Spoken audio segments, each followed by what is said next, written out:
Hi friends, അസ്സലാമു അലൈക്കും. Welcome back to another video. എല്ലാവരും എന്ത് പറയുന്നു? സുഖമായിട്ടിരിക്കുകയാണോ? ഞങ്ങളിവിടെ സുഖമായിട്ടിരിക്കുന്നു, അൽഹംദുലില്ലാ. ഇന്നത്തെ വീഡിയോ റമദാൻ ഡീപ്പ് ക്ലീനിങ് അഥവാ നനച്ചുളി മഹാമഹം അതിലെ രണ്ടാമത്തെ വീഡിയോ ആണ്. ഇന്നത്തേത് അടുക്കളയാണ് കേട്ടോ നമ്മൾ ക്ലീൻ ചെയ്യാൻ പോകുന്നത്. ഈ നനച്ചുളിപ്പണിയിലെ ഏറ്റവും വലിയൊരു ടാസ്ക്കാണ് ഈ കിച്ചൺ ഡീപ്പ് ക്ലീനിങ് കേട്ടോ. കാരണം കിച്ചണിലാണല്ലോ നമ്മൾ ഏറ്റവും കൂടുതൽ സാധനങ്ങളൊക്കെ കീപ്പ് ചെയ്യുന്നതും ഡെയിലി യൂസ് ചെയ്യുന്നതുമായിട്ടുള്ള ഒരു ഏരിയ ആണ് കിച്ചണ്. സോ ഇന്ന് നമ്മൾ കിച്ചണാണ് ക്ലീൻ ചെയ്യാൻ പോകുന്നത്. ഇത് കുഞ്ഞൊരു കിച്ചണാണ്, അത്ര വലിയ കിച്ചണല്ല, വർക്കിംഗ് കിച്ചണൊന്നുമില്ല. ഈ ഒരൊറ്റ കുഞ്ഞ് പോർഷൻ മാത്രമേ ഉള്ളൂ. പക്ഷേ എന്നാലും ഒരു ഫുൾ ഡേ ഇരുന്ന് ഞങ്ങൾ ഞങ്ങളെന്ന് പറഞ്ഞാൽ ഞാനും എൻ്റെ ഉമ്മയും എന്നെ ഹെൽപ്പ് ചെയ്യാൻ ഉമ്മയും കൂടി വന്നിരുന്നു കേട്ടോ. അപ്പോൾ ഞങ്ങൾ 2 പേരും പിന്നെ എൻ്റെ 2 മക്കളും ഞങ്ങളെല്ലാവരും കൂടി രാവിലെ തൊട്ട് രാത്രി വരെ കഷ്ടപ്പെട്ടു കേട്ടോ. ഈ ഒരു കുഞ്ഞ് കിച്ചൺ, നമ്മുടെ ഈ കുഞ്ഞ് കിച്ചണിലെ സ്റ്റോർ റൂമോ അല്ലെങ്കിൽ വർക്ക് ഏരിയ ഒന്നും ഇല്ലാത്തതുകൊണ്ടാണ് കേട്ടോ ഇങ്ങനെ ഒരു നീളത്തിൽ 2 കബോർഡ് പ്രത്യേകം പറഞ്ഞ് ചെയ്യിപ്പിച്ചത്. നമ്മൾ അങ്ങനെ എപ്പോഴും യൂസ് ആക്കാത്ത വലിയ വലിയ പാത്രങ്ങളൊക്കെ കേട്ടോ അതിൽ ഞാൻ സ്റ്റോർ ചെയ്തിട്ടുള്ളത്. അതിൽ കുറേ ഉപയോഗിക്കാത്ത കുറേ കാർഡ്ബോർഡ് ബോക്സുകൾ, നമ്മൾ സാധനങ്ങളൊക്കെ വാങ്ങുന്ന കാർഡ്ബോർഡ് പെട്ടികളൊക്കെ ഉണ്ടല്ലോ, അതൊക്കെ ഉണ്ടായിരുന്നു കുറേ.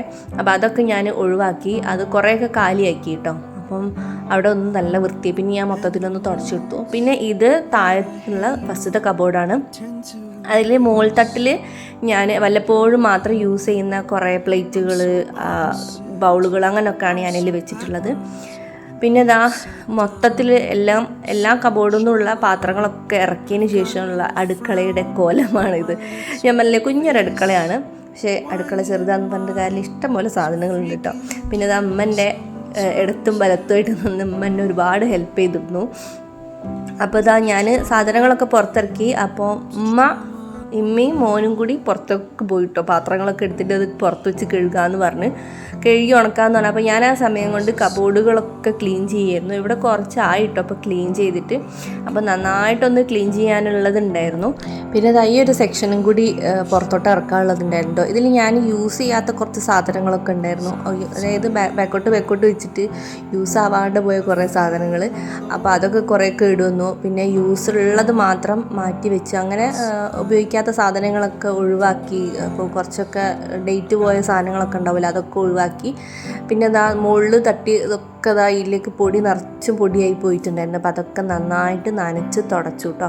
ഫസ്റ്റ് തന്നെ മൈക്രോഫൈബർ തുണി നന്നായിട്ട് നനച്ചിട്ട് തുടയ്ക്കാം. എന്നിട്ട് ഈ കബോർഡുകളൊക്കെ തുറന്ന് വെച്ചു. എന്നിട്ട് അത് ഉണങ്ങിയതിന് ശേഷമാണ് പാത്രങ്ങളൊക്കെ അതിലേക്ക് തിരിച്ച് കയറ്റി വെക്കുന്നത്. ഇപ്പോൾ പാത്രങ്ങളൊക്കെ ഒഴിച്ച് കഴുകാൻ വേണ്ടിയിട്ട് കൊണ്ടുപോയപ്പം ഇങ്ങനെ ഒരു ഇങ്ങനെ പേപ്പറുകളിലേക്കാട്ടോ നമ്മൾ സാധനങ്ങളൊക്കെ തൽക്കാലത്തേക്ക് വെച്ചത്. കുറേ സമയമൊന്നുമില്ല, അതൊന്നും ഉണങ്ങി കിട്ടുന്നത് വരെ ഉള്ളല്ലോ വിചാരിച്ചു. പിന്നെ ഗ്ലാസ്സുകൾ, നമ്മൾ ജ്യൂസ് ഗ്ലാസ്സുകളൊക്കെ സെപ്പറേറ്റ് ആയിട്ട് ഞാൻ ഒറ്റ കബോർഡിലേക്ക് ആക്കി വെച്ചു. പിന്നെ ഈ ഒരു കബോർഡിൽ ഇങ്ങനത്തെ സാധനങ്ങൾ, നമ്മളെ ചോപ്പർ, ഈ നൂൽപുട്ടുണ്ടാക്കുന്നത്, പുട്ടിൻ്റെ സാധനങ്ങൾ, അതൊക്കെ സ്റ്റൗവിൻ്റെ മുകൾ ഭാഗത്തായിട്ട് വരുന്ന കബോർഡിലാണ് അതൊക്കെ വെച്ചിട്ടുള്ളത് കേട്ടോ. അപ്പോൾ ഞാൻ അടുക്കളയിൽ വൃത്തിയാക്കുന്ന സമയം കൊണ്ട് ഇമ്മയും മോനും കൂടി പുറത്ത് പാത്രങ്ങളൊക്കെ കഴുകി ഉണക്കാൻ വെക്കുകയാണ് കേട്ടോ. എല്ലാ പാത്രങ്ങളും അങ്ങനെയൊന്നും ക്ലീൻ ചെയ്തില്ല, ഇങ്ങനെ പുറത്ത് കൊണ്ടുവച്ച് കഴുകിയിട്ടൊന്നുമില്ല. കുറച്ച് വൃത്തിയുള്ള പാത്രങ്ങൾ, അധികം നാശമാവാത്ത പാത്രങ്ങളൊക്കെ ഞാൻ വെറുതെ വേണ്ടാതെ പണിയെടുക്കണ്ടല്ലോ എന്ന് വിചാരിച്ചു. പിന്നെ അടുത്തത് ഇതുവരെ ഞാൻ തൊട്ടിട്ടില്ലാത്തൊരു ഏരിയ ആണെന്ന് വേണമെങ്കിൽ പറയാം. ഈ ഒരു കബോർഡ് ഉണ്ടല്ലോ, അത് ഞാൻ ഇതേപോലെ സ്പൂണ്, കയ്ലുകൾ, അങ്ങനത്തെ സാധനങ്ങളൊക്കെ ഇട്ട് വെക്കുന്ന ഒരു കബോർഡാണ്. ഇത് ഇങ്ങനെ പുറത്ത് റിമൂവ് ചെയ്യാൻ പറ്റുന്ന സാധനമല്ല, അതുകൊണ്ട് തന്നെ ഇതിൻ്റെ ഉള്ളിൽ ക്ലീൻ ചെയ്യാൻ കുറച്ച് ബുദ്ധിമുട്ടായിരുന്നു. ഇത് നമ്മൾ നനഞ്ഞതൊന്നും വെക്കാറില്ല, എന്നാലും ഇതിൽ കുറച്ചതൊക്കെ തുരുമ്പ് പിടിച്ചിട്ടുണ്ട്. ചിലപ്പം എന്തോ നനവുള്ളതൊക്കെ കുടുങ്ങി കാണണം.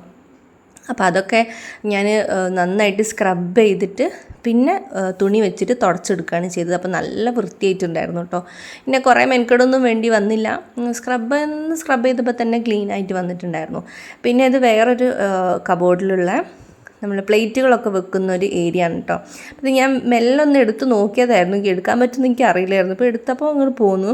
അപ്പോൾ അതിൽ നിറയെ പൊടികളുണ്ടായിരുന്നു കേട്ടോ. അപ്പോൾ ഇത് ഞാൻ ചൂല് വെച്ചിട്ട് ഇങ്ങ് അടിച്ചെടുക്കുകയാണ്. മറ്റേ തുടച്ചാൽ തീരൂലെന്ന് തോന്നി, ചൂലാകുമ്പോൾ പെട്ടെന്ന് അങ്ങോട്ട് കിട്ടുമല്ലോ. അപ്പോൾ അത് ക്ലീൻ ചെയ്തെടുത്തു.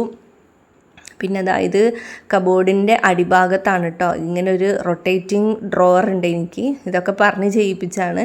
2-3 മോഡൽ ഉണ്ടായിരുന്നു. ഈ ഒരു മോഡലാട്ടോ ഞാൻ എടുത്തത്. കുഞ്ഞു കുഞ്ഞു സാധനങ്ങളൊക്കെ ഞാൻ ഇതിലേക്കാണ് വെക്കാറുള്ളത്. അതൊന്ന് തുടച്ചെടുത്തു. പിന്നെ ഉൾഭാഗം ഒന്ന് അടിച്ച് വാരിയെടുത്തു കേട്ടോ.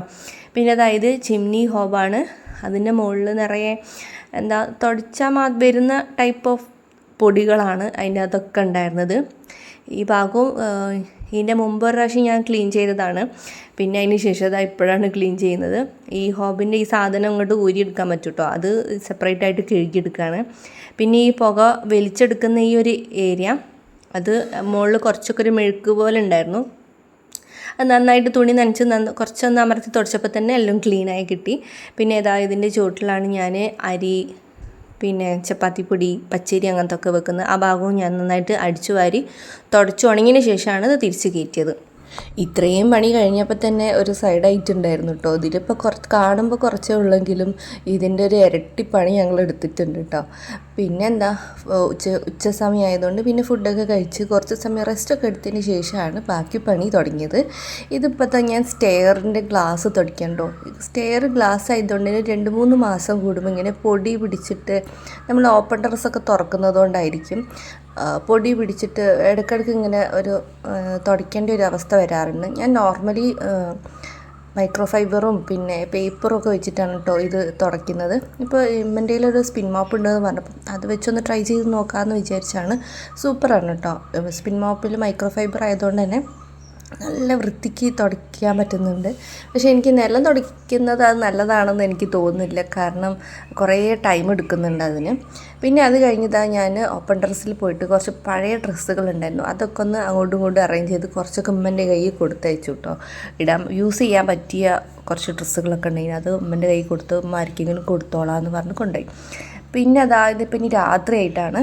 ഞങ്ങൾ വൈകുന്നേരം ആയപ്പോൾ തന്നെ എല്ലാ പാത്രം അകത്തേക്ക് എടുത്ത് വെച്ചിരുന്നു കേട്ടോ. പിന്നെ എൻ്റെ കുളിയൊക്കെ കഴിഞ്ഞ് പിന്നെ ബാക്കി പരിപാടികളൊക്കെ കഴിഞ്ഞതിന് ശേഷമാണ് ഞാൻ കിച്ചണിലേക്ക് പിന്നെ വന്നത്.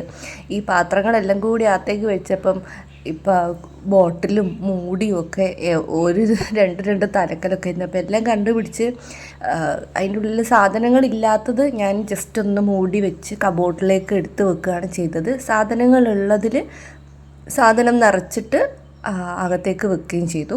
പിന്നെ ഇപ്പോൾ സാധാരണ പേപ്പറുകളിലൊക്കെയാണ് ഇങ്ങനെ വെച്ച് ഞാൻ ഡൈനിങ് ടേബിളിൽ നേരത്തെ കാണിച്ചല്ലോ അവിടെ ഇങ്ങനെ വെച്ചതായിരുന്നു. അതൊക്കെ പിന്നെ അതാത് പാത്രത്തിലേക്ക് ഞാൻ മാറ്റി വെക്കുകയാണ്.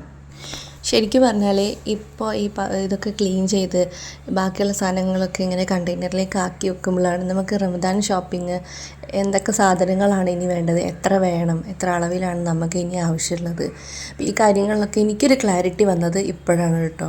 അതുവരെ അതുണ്ടോ ഇതുണ്ടോ ഇതെത്ര വേണ്ടി വരും, ഏകദേശം എത്ര വേണ്ടി വരും എന്നൊക്കെ ഉള്ളൊരു ചിന്തയാണ്. കാരണം ഞങ്ങൾ ഒരു മാസത്തേക്ക് മന്ത്ലി ഗ്രോസറി ചെയ്യുന്ന സമയത്ത് കറക്റ്റ് ഒരു മാസത്തേക്കുള്ള സാധനങ്ങളാണ് വാങ്ങിക്കുക. എല്ലാം നമുക്കൊരു മാസത്തേക്ക് ഒപ്പിക്കാൻ പറ്റില്ലല്ലോ. ചിലതൊക്കെ കുറച്ച് തോനെ ഉണ്ടാകും. അപ്പോൾ അങ്ങനെയൊക്കെ ഇപ്പോൾ ഒരു നല്ലൊരു ക്ലാരിറ്റി ഉണ്ട് കേട്ടോ, എന്തൊക്കെ സാധനങ്ങൾ എത്ര വാങ്ങേണ്ടതെന്ന്.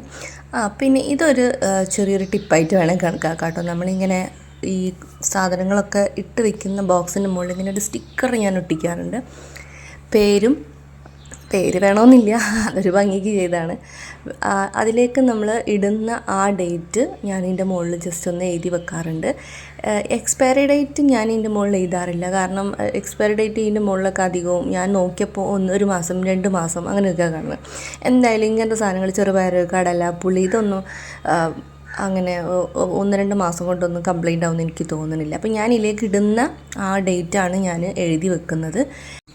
അപ്പോൾ ഈ ഡേറ്റ് കാണുമ്പോൾ ഇത്ര മാസമായില്ലേ, 1 മാസമായി ഇത് യൂസ് ചെയ്യാണ്ട് കിടക്കണമെന്നൊക്കെ തോന്നിയിട്ട് നമുക്ക് പെട്ടെന്ന് ഉപയോഗിച്ച് തീരുമല്ലോ. അതൊരു സൈക്കോളജിക്കൽ മൂവാണ് കേട്ടോ.